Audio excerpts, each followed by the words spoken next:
Bitter blast, millions hit the roads and sky on what's expected to be the busiest Christmas season travel day on record. But now a new storm taking aim with heavy snow and rain. Ginger tracking it all. Impeachment showdown.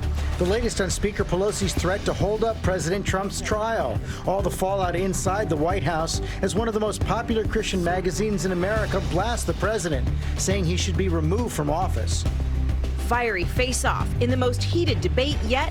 7 Democrats facing off overnight. Mayor Pete the top target over his wealthy backers. Billionaires in wine caves should not pick the next president of the United States. Mr. Mayor, your response.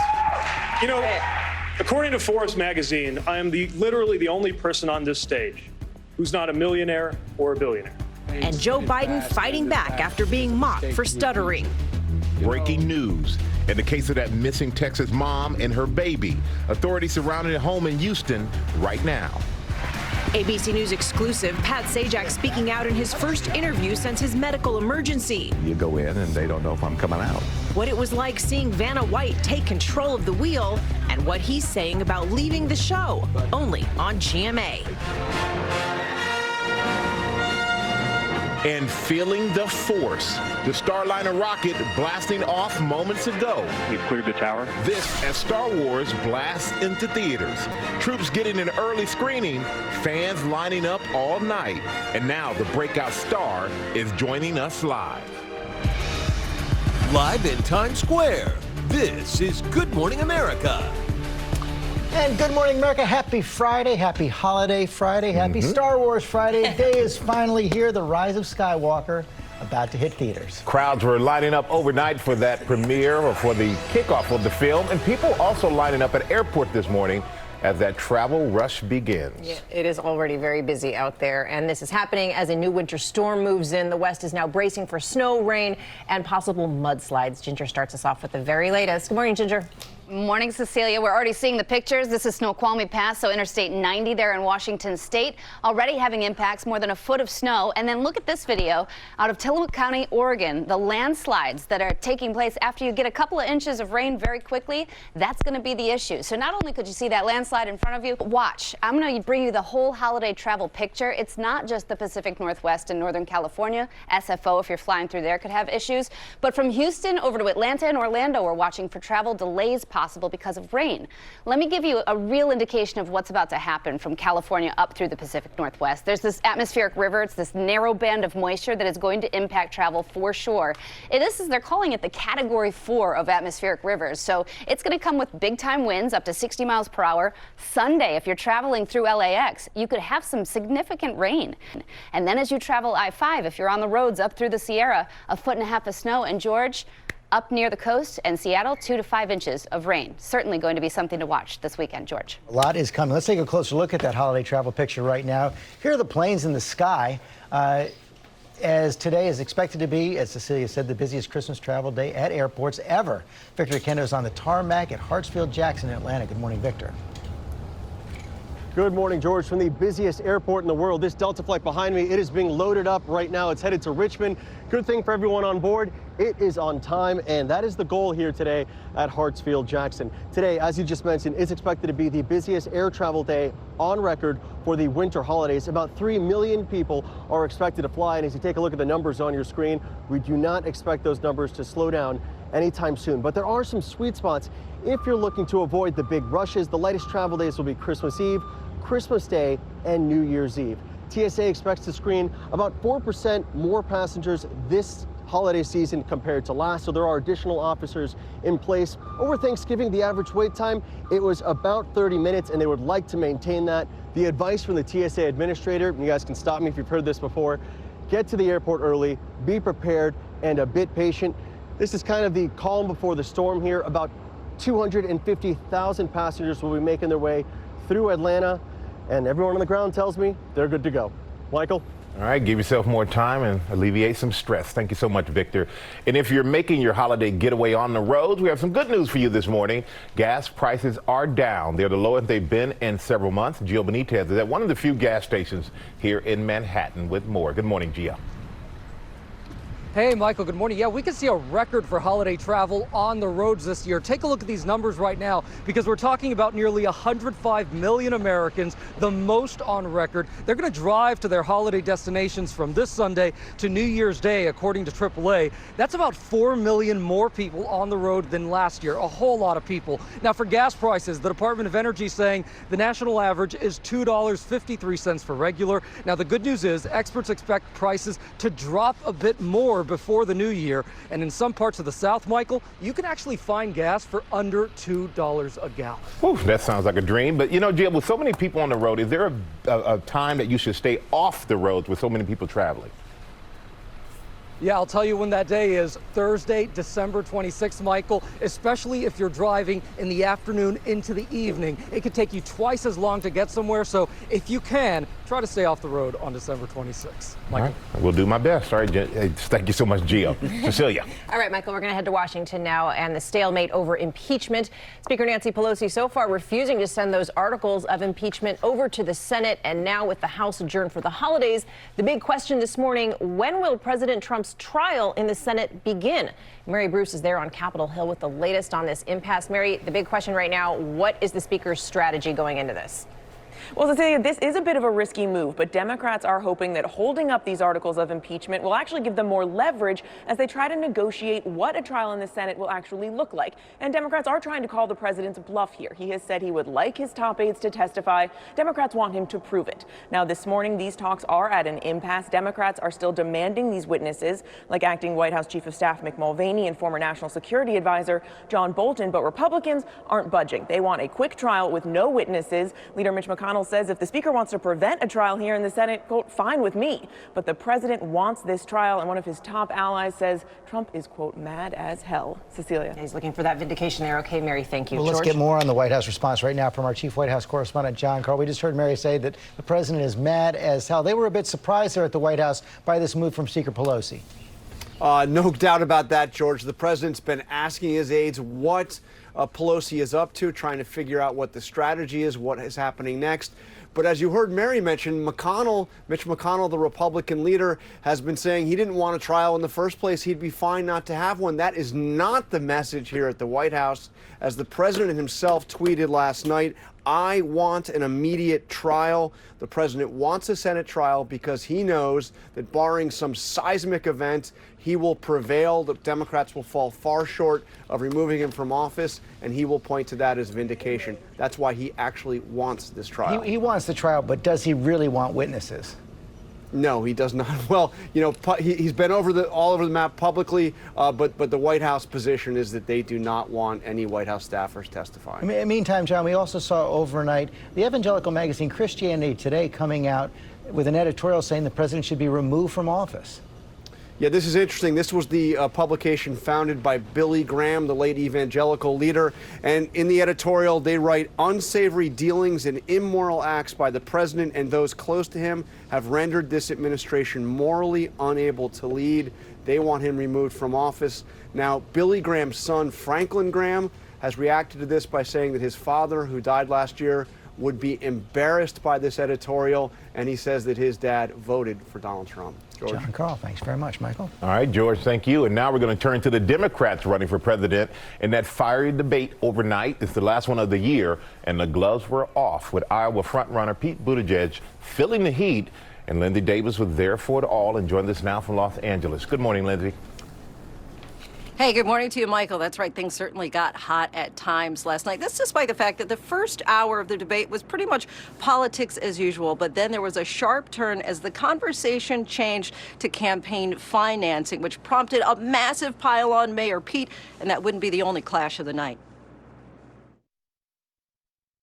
Fast-rising candidate Pete Buttigieg walked onto the debate stage with a target on his back, and it didn't take long for the gloves to come off. The mayor just recently had a fundraiser that was held in a wine cave full of crystals and served $900 a bottle wine. Think about who comes to that. Billionaires in wine caves should not pick the next president of the United States. Mr. Mayor, your response. You know, according to Forbes magazine, I am literally the only person on this stage who's not a millionaire, or a billionaire. So if this is important, this is the problem with issuing purity tests you cannot yourself pass. I did not come here to listen to this argument. I came here to make a case for progress, and I have never even been to a wine cave. I've been to the Wind Cave in South Dakota, which I suggest you go to. Buttigieg, the mayor of South Bend, Indiana, has been picking up steam in Iowa and New Hampshire, but the youngest candidate has also faced questions about his experience and electability. Senator Amy Klobuchar calling him out on an earlier loss in a statewide race. And I would, Mayor, if you had won in Indiana, that would be one thing. You tried and you lost by 20 points. But the mayor firing back. If you just go by vote totals, maybe what goes on in my city seems small to you. If you want to talk about the capacity to win, try putting together a coalition to bring you back to office with 80% of the vote as a gay dude in Mike Pence's Indiana. On impeachment, Democrats were united. It was a constitutional necessity for the House to act as it did. The final debate of the year was the smallest yet. With only 7 candidates on the stage, there was more talking time to go around, benefiting the only minority at the debate, Andrew Yang. And the question is, why am I the lone candidate of color on this stage? Fewer than 5% of Americans donate to political campaigns. You know what you need to donate to political campaigns? Disposable income. But it was this moment from Joe Biden. A little kid who says, I can't talk. What do I do? I have scores of these young women and men who I keep in contact with. That prompted an attack from former Trump press secretary Sarah Sanders, mocking his stutter. The candidate firing back, I've worked my whole life to overcome a stutter, and it's my great honor to mentor kids who have experienced the same, Biden replied. It's called empathy. Look it up. Sanders later apologized. And while Biden did have a strong night, the general consensus, at least from inside the room, is that Senator Amy Klobuchar shined as she tried to make a case why somebody from the Midwest ought to occupy the Oval Office. Guys. Yeah, I think actually, Lindsay, this was one of those debates where I think really one of the best debates of the cycle. The moderator did a great job, asked real substantive questions, and everybody had, and we saw a lot of that in that piece, moments to shine, from Biden to Klobuchar to Buttigieg, Sanders, and Warren. So it's almost a shame that it happened so late in the year, right before the holiday. We'll see how many people watched. Fewer candidates on that stage really allowed some of the lesser-known ones to shine. Andrew Yang did well, too. Yeah. Okay, George, thanks. We're going to shift gears from politics now and head to that breaking news. There is a possible break in the case involving that missing Texas mother and her infant. Authorities surrounding a home in Houston overnight. ABC's Marcus Moore has the very latest on this story. Good morning, Marcus. Cecilia, good morning. These fast-moving developments coming a full week after Heidi Broussard and her 3-week-old baby were reported missing. And this morning we know that overnight authorities found a 1-month-old baby in a home. And our station KTRK in Houston also reports that a body was removed from that house as well. Dozens of law enforcement officers swooping in on this home near Houston overnight. A Texas Department of Public Safety official saying investigators were at the home in connection with the disappearance of Heidi Broussard and her 3-week-old daughter, who went missing December 12th. A 1-month-old baby was found safe and unharmed, according to a fire department official, but the infant's name has not been released. This is the last known image of the 33-year-old mother, a surveillance picture of her dropping off her 6-year-old son at school. She never returned to pick him up. Her fiancé, Shane Carey, who's been pleading for her return, says her purse and wallet were left inside her unlocked car. Her baby's diaper bag was inside the apartment, but her keys and cell phone were gone. Drop her off anywhere. I don't care. Just make sure she's safe and okay. The baby's okay. The FBI joined forces with the Texas Rangers and Austin police in a widespread search across the state. I spoke with Broussard's parents, who were praying for a hopeful ending. Do you feel like she left on her own? No.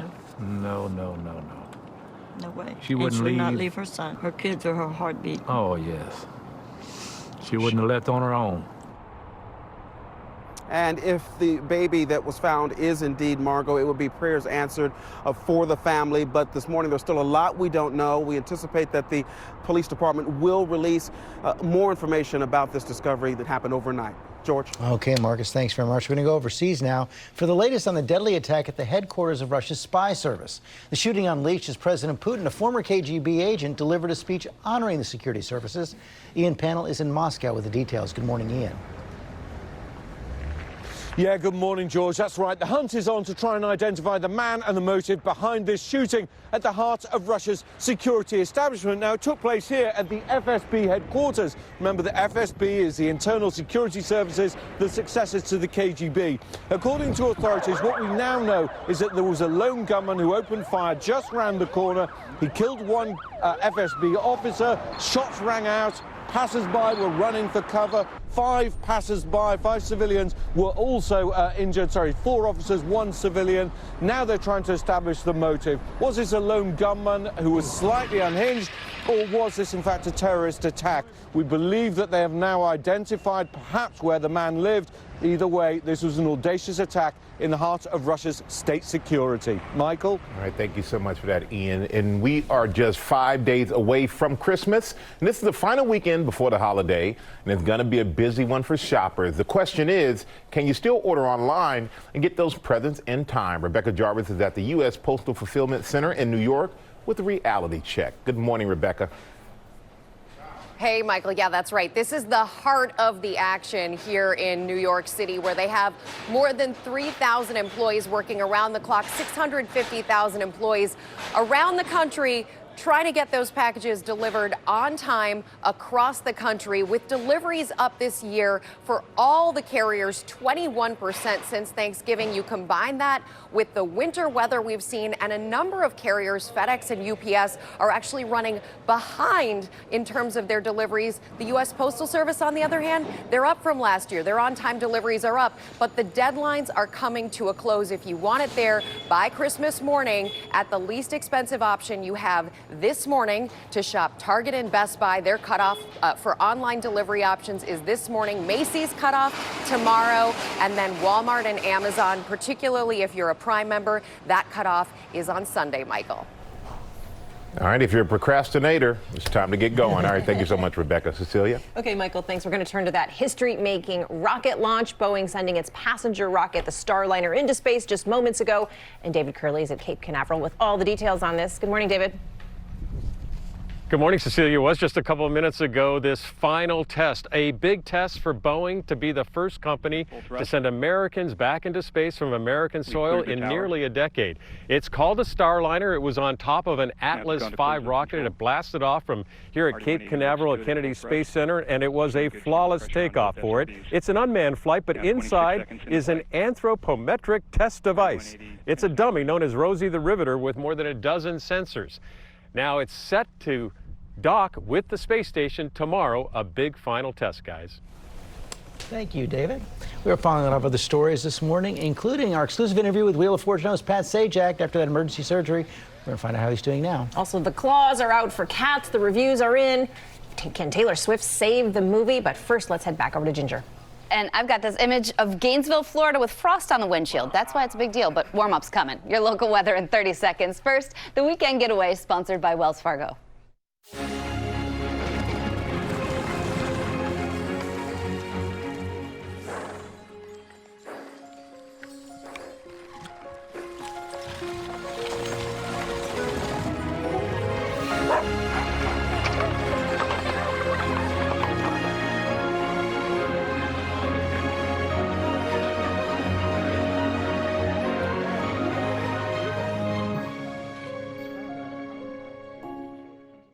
Expect cold sunshine today, so make sure you bundle up heading out. But it is going to be dry, at least for the next couple of days, and higher temperatures coming your way for the holiday break. So pick up time for the bus stop. The kids in the 20s, about 40 degrees drop-off time. Again, sunshine with us today. We'll pick up a few clouds early tomorrow up until about 2 o'clock, your high 42. And then for Sunday, the high temperature 47. But check out Christmas Eve and Christmas Day, 53 and 52. We're dry on that 7-day forecast. reviews. Star Wars. I have to see Chris Connolly's piece first.